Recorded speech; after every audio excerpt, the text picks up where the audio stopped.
I have cracked the code for the perfect slick back bun, and I'm gonna share it with you. Also, forgive my voice, I'm getting over a cold. We are starting off with a dirty hair. Trust me, a clean slick back just won't hit the same. And now we're just gonna brush through our hair gently, getting rid of all those tangles, brushing from the bottom up. As you can see, my hair is very tangled.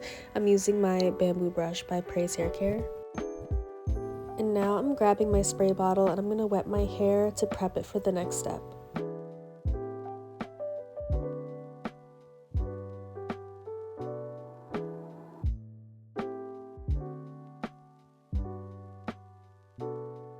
Now my hair is nice and damp and ready for the next step, which is applying a hair mask. So excited to announce that my very own hair mask will be coming soon. It smells so good and it leaves my hair feeling so soft, so I'm really excited to share that with you guys coming soon. And now I'm gonna apply it generously throughout my hair.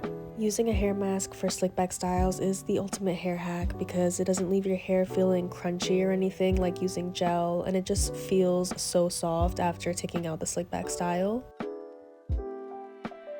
Now I'm going to brush my hair again gently just to make sure that the mask is distributed evenly.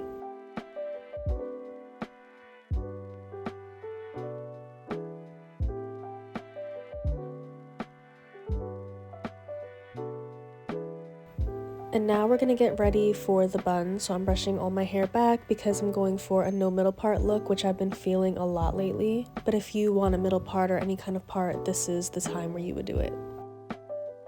Now I'm grabbing 2 hair ties. I love these because they don't tug on my hair or anything. They're very soft and they don't cause any unnecessary breakage. Starting off with a simple ponytail.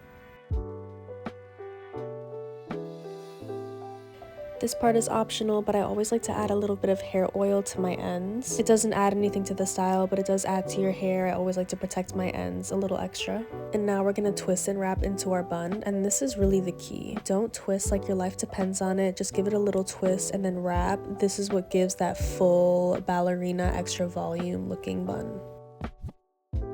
Tucking the tail underneath and then securing it with my second hair tie. And now the finishing touches, we're just going to tame any flyaways, make sure that your baby hairs are laid in the way that you want them to be. And here is the final look.